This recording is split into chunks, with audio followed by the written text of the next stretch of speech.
Welcome to Pigeon River Farm, doing farming right.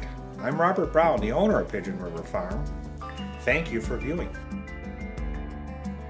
Good evening. In tonight's episode, we're going to talk about animal welfare approved and why we are certified. We have been certified since 2015. It's something that fits the farm very well. It hits our model of doing farming right. It allows us to have the comfort in our product. When we tell the customers we do farming right, well, we have documentation. We have true certification that gets to the heart of animal welfare. You hear about humane treatment of animals on a regular basis, but what does that really mean? We all want to feel good about farm animals being treated properly, and fortunately there's a lot of misnomers. A lot of people don't understand how it's done right.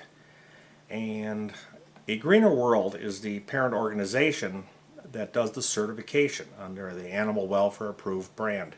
And we did a lot of research prior to choosing them as our certifier. Just like when we went through our organic certification, the same thing fits. So what we've done is we've taken them on as our certifier back in 2015, like I stated, and it has been just perfect for us. The audits are very, very tough. I'm not kidding. They are extremely tough. They've challenged us in many ways. We were doing things good. Now we're doing things great. What that's done is we've gone in and we've been able to audit all the fine details of the way we raise our poultry on pasture, the way we raise our cattle. It explores every aspect of the farming operation.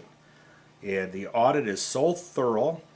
It's actually done on a yearly basis, but it's actually 11 months. They have 11-month rotation, so every year, every calendar year, it's 1 month different. And that makes quite a difference because they get the chance over time to see your operation on a full calendar. Plus, there's even some psychological things. Usually if you know a certification is coming at a certain time, you might, so to speak, gear up for it. With having that moving rotation allows us to think about the whole entire year process.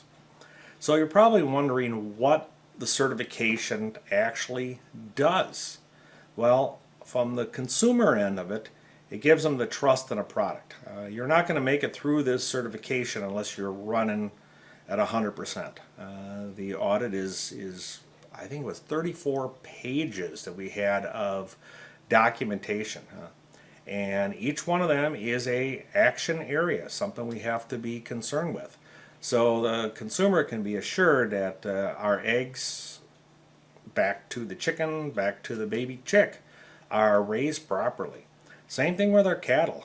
We look from the condition of the pregnant cow through the birthing process, through the whole raising process, to ultimately if that animal is going to go for sale or go for slaughter.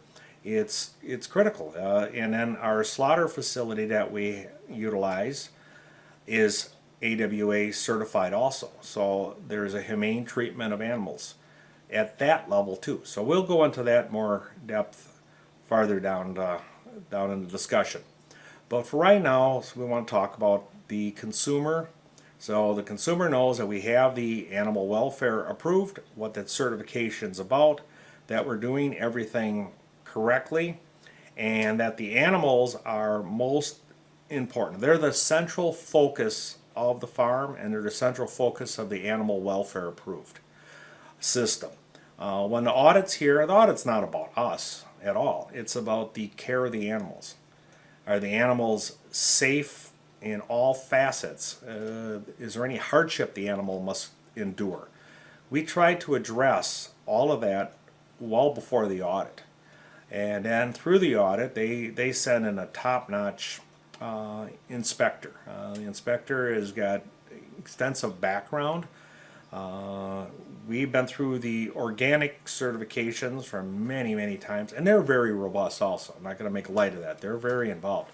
But this is more involved, much deeper into your day-to-day activities, because when you're interacting with animals, it is a day-to-day process. So what we find is every facet is important. We have sections here of emergency plans would be a good example. We have emergency plans that we have to address in the case of extended power outage. We have, heaven forbid, a fire, a flood, severe winds. What is our plan if any one of them happen? So example is we have one if there would be a catastrophe on the farm here. We have a plan in place that we've written up that will allow us to go to another adjoining farm that I'm very good relationship with, and our animals would be transported there. We have a transport plan in the case of that calamity. So that alone has got to be planned out, figured out, all the appropriate parties got to be notified. There's things like, and it's really a good thing in personal practice. We have a list of all the emergency numbers beyond 911, but we have the emergency numbers of different services that would utilize, emergency number to the vet. We have a transport company that we would utilize in case of emergency that was beyond ours. We've identified large equipment if needed. So all of that is put into this emergency plan. It takes a fair amount of time initially to put this together. But once it's together, it's important. If any of you work in manufacturing, large plant, any facilities, often they have an emergency plan. So you can feel assured that our animals live in that with the safety of having an emergency plan. Additional, our day-to-day interaction with the animals, fencing, pasture conditions, barn conditions, water. We have take a water test, make sure that the water integrity is good. We make sure that there's no safety concerns. So not only the water coming out of our well, and we do have quite a premium well, the water coming out of the well is safe, but all the way to the watering systems that are implemented for the cattle and for the chickens. Must be cleaned, well maintained. Can't be any kind of risk of drowning, example for the chickens. Cattle, it's got to be adequate, so with extreme temperatures, even though we are in northern tier states here in Wisconsin, we still get some relatively hot temperatures. We've seen as much as, I think the hottest we ever had was 102. People down south will laugh at us, but that was an extreme temperature here, and especially like with the Scottish Highland cattle that we raise, that's an extreme temperature, so we got to make sure there's adequate water for the gallonage that they drink per day.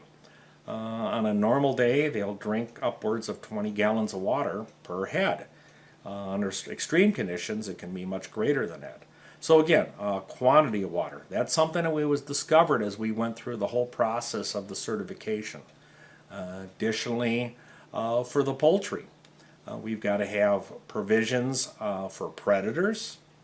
And that brings up an interesting discussion area. We're not allowed to, and we wouldn't want to, use any type of poisons. So keeping the predators at bay falls into an area of proper fencing, proper planning, lighting, kind of strategic plans of that nature. So we're not out there, just randomly killing predators. They're doing a job. They're doing their job. It does kind of interferes with our operation and the safety of the example of the chickens. So we have a complete process that we write up explaining how that is done. And then we have an example here of health concerns. If the animal falls sick, what is our plan? What is our strategic plan? What level of care can we administer on the farm? What level do we have to bring in a professional? Example would be a vet. What point does the animal maybe be transported off the farm for care, and what point would the animal have to be euthanized because the situation is too dire? If the animal has to be euthanized, what's our process that we use? So again, humane treatment. So even up to the point that the animal has to be euthanized, we have a program in place to properly address that. Any animals that are transported off the farm, we have a transport plan that's in place. Again, paperwork, it's the trailer. Is the trailer in safe conditions? Is the truck that pulls it safe? Where would it be going? Example, if our animal is going to be going out to be processed for beef, we have a system in place that the animal's loaded. We call a soft load. It's a very gentle way of getting the animal onto the trailer. There's no stress involved. So the animal's able to get onto the trailer. They don't have any fear. There's no concern. They're taken to the processor, and again, we'll cover that on a different episode. But that process is extremely humane. Compared to the other world, it's amazingly humane. Same thing goes with the chickens. If we are going to be processing some roosters, we do the same. We go through the same process. We have to have a plan in place for catching them, where they're going to go for processing. The process that they have for at that facility is critical. We have to have that documented. So you can see it's just more than just a label. You know, you look at the animal welfare label, you know, and it's a pretty picture. But when you understand what's behind the scenes, you really start to appreciate what goes into it, just like the organic certification and many others. So when it comes to certifications from a consumer standpoint, it's critical you do your homework, you do some research. But I can assure you, being in farming an awful long time, the animal welfare brand or label, we're very, very proud of it. Mainly because we have to go through a lot of work to get there. Anything worthwhile, you're going to have to put some work into it. And we have put the work into it and reap the benefits.